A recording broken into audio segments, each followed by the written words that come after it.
Yung kausap po. Shout out, Boss JR at Team RCS. Yun. Thank you po.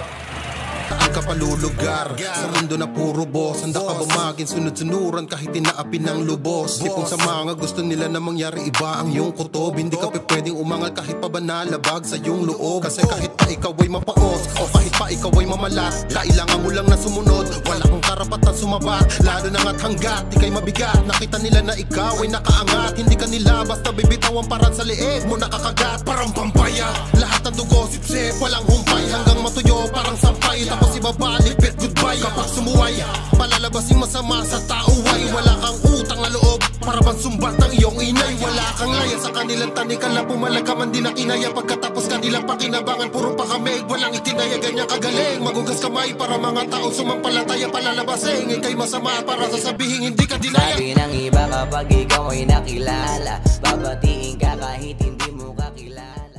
Kausap po. Shout out, Boss JR at Team RCS. Yun. Thank you po. Wala kang pakinabang